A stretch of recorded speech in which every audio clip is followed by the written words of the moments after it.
Welcome to my Hebrew channel, Elimelech. I'm looking at Ruth 4, verses 8 and 9. I'm including putting these two together because verse 8 is quite short. Just a few things to be said about it, and something significant as to what it means to have to remove your sandal. So that results in a certain designation or a certain title of the person or of his family. So let's get into the study. Have a standard English Bible translation on hand. I haven't included the translation here. I'll be doing the site translation as we go. But and also open up an app. You can see this is fairly straightforward grammar here, so not that difficult. Vayomer HaGoel, and then the Goel, the Redeemer, said, okay, Vayomer, nice little rafe on top of both of these, I suppose. Vayomer HaGoel le Boaz, to Boaz. So it means this is the other Goel because he's speaking to Boaz. Kane, buy, acquire. In other words, you take responsibilities. And as we've said before, this is based on a kof. And the kof is a line with a knot on the top. So it's in a sense of tie it in, tie it in here, tie it on tight with a nice knot here. The line, and then with the vertical line represents the line, and then the other one represents the knot that holds it all together. It's also used as a knot for measuring things. So you'll find it for measuring, like halakat, that is the inheritance. You'll also find it for tying things, holding on to things. So tie it together tightly, kane, lach to you, okay? Tie it to you, acquire that. Now this reference here to this, the antecedent of this particular suffix pronoun would be the redemption. We've seen that in the previous verse. That would have been the noun form of redeeming, the redemption, the act of redemption, or the right or the obligation of redemption. So you just acquire that to you, that redemption. And then there's a not now right here. So this is logical division of our verse. And we have then the closing two words, yeshlof na'alo. And then he sloughed off, he's pulled off, he's slid off, slough, pulled away, pulled off his sandal. And that means he made the decision. Once you pull that sandal off and hand it over, you have committed. It's like signing your name on a document. And I can remember some important documents. One time I had to sign a course, and then when you sign your name, you're saying, yes, I agree with what's been decided here. So it's one way of saying, yes, the decision has been made. Now, this activity here, Vayishlof Nahalo, puts him then in a category that we find in Deuteronomy, where when a widow has demanded the redemption, has demanded the Levirate marriage from a brother of the deceased of her deceased husband, and that person has refused to do it, then that person who's done the refusing enters a category whose house is then known as Beit Halutz Hanach Naal. Beit Halutz Hanal. That is the house of the torn off, the pulled away, lutz, yanked off, sandal. Your sandal has been yanked away from you, and it means that you're a person, that the title of that family or that person is you're a person who has not been willing to cover or to carry out responsibilities that are expected. And so yeah, all of a sudden you have a title. So this man, not sure if he understood at the moment, but he certainly took on a title. And as the story is repeated and repeated and repeated and repeated, all these stories, by the way, are very good stories to tell from children to grandchildren and so forth. These stories carry, and this story carries forward. This particular man, we only know him as Phalonia Foloni Almoni. That's as much as we know about him. And he's a closer relative than what Boaz was, a closer brother or so. And that person did not stand up to his responsibilities, and so he became known for it. And so we continue on to verse 9 here, and this is the last three words that we saw of verse 8. Lech yeshalof na'alo, and then he pulled off his sandal. Vayomer Boaz, and then Boaz said, "Let ziknim," to the elders, vekol ha'am. This looks like a mem, but it's a kaf. Okay, so vekol. This is a kam satuv because it doesn't have an accenting on it, so it is a word without an accent, so it's kam satuv. It pronounces o. Vekol ha'am, and to all of the people, edim, witnesses, atem, you are. We don't have the are verb in here. It's not necessary in Hebrew, but we do have the second person plural pronoun here, independent pronoun. You are witnesses, edim, atem. Hayom, when you take yom, which is day, and then put a article in front of it, it means today. So today you are witnesses. Ki, that, incidentally, the same kof, and kof is, the man is pretty consistent in how the kof is written out. So ki, because, kaniti, because I have acquired, I have purchased.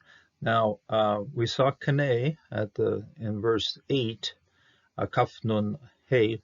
Now it's kaf nun, and then it's hirik yod, tau yod, and I have purchased. This is first person suffix of to purchase or to acquire. I have acquired, and like I said in the previous study, or in the previous verse, it's a kof with a line and then a knot on the top. I have tied this together. I've tied it.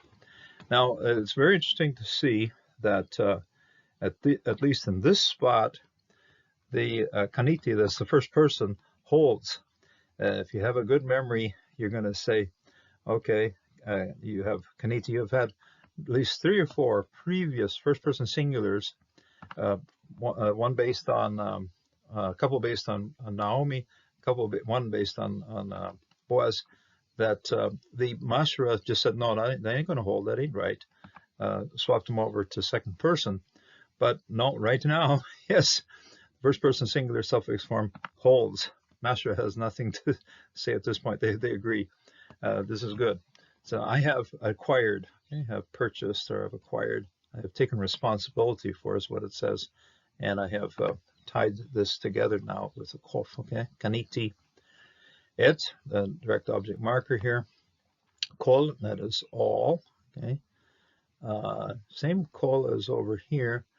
In this one, they didn't bother putting a dagesh here. They did. Vekol, asher, that which belongs, so that which belongs to, and this is a possessive pronoun, no, possessive preposition right here, belongs to Elimelech, to Elimelech. This has a milel accenting of the second set of the word. God is with God is my king, and it has an accenting right here. So the Elimelech to Elimelech, ve'et, and that, again, kol asher, with all that, le Chilion, that belongs to, same possessive, the same possessive lama that you have here in front of Elimelech, you have in front of le Chilion, ou Mahlon, okay, that belong to Chilion and Mahlon. There's an interesting swap here of the order of the 2 people that are mentioned, because if you go back to the first chapter and where Mahlon and Chilion are introduced, you have it twice where Mahlon and Chilion, and then suddenly right here the author swaps the order. So you have to Chilion and to Mahlon. Now, you have to kind of ask yourself the question as to why this is happening, uh, because in the first chapter, it's Mahlon, Chilion, Mahlon, Chilion. You have Mahlon first, and you have Chilion second, and twice, and then here you have Chilion and Mahlon. Mahlon is very purposely placed in second spot. So what we have here is that something that should have been done automatically. In other words, the inheritance should go to the first son, which if you went to the first chapter, it would have been Mahlon. But here he's pushed to the second one, and is essentially taking him and placing him in second fiddle, second spot. Now that's the spot that Ruth happens to have, because when you look at the first chapter, you're going to see Orpha and Ruth. Ruth is the second one in the list of the two Moabite women.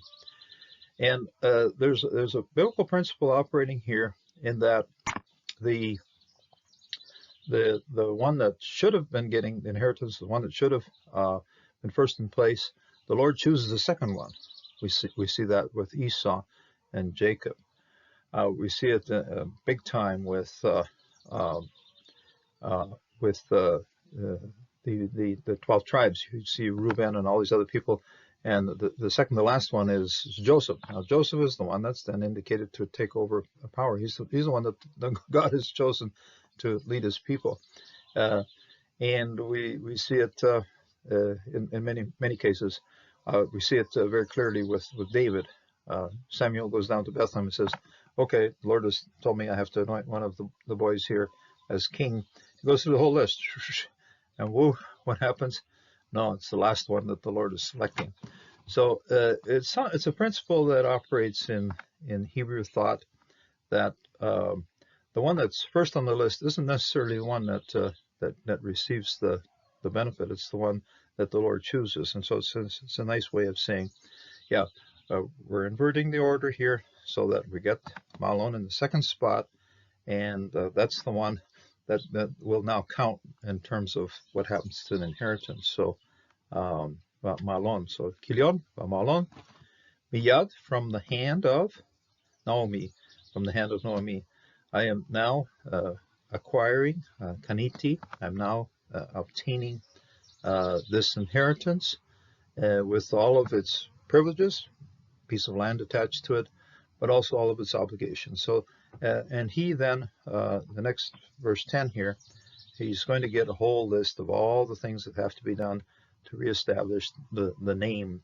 to reestablish the reputation, to reestablish the family that was lost when Elimelech and Mahlon and Chilion passed away. So Boaz is there to restore the family, restore the name of that family. And so it's something he was quite willing to do, even though it placed his own inheritance in danger. The other Boaz said, can't do it. My inheritance might just be given over to a whole bunch of Moabites. But Boaz says, I'm willing to take that risk. I'm willing to go forward. Something very interesting to see. The Lord, or we might think we're first in place for something. The Lord might have something entirely different.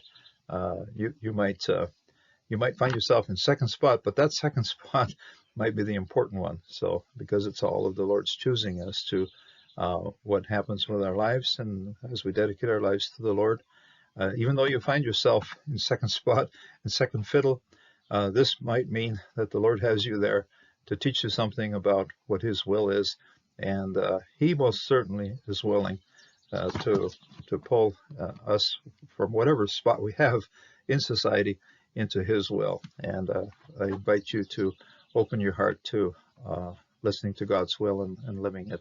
So God bless and God strengthen you in this day.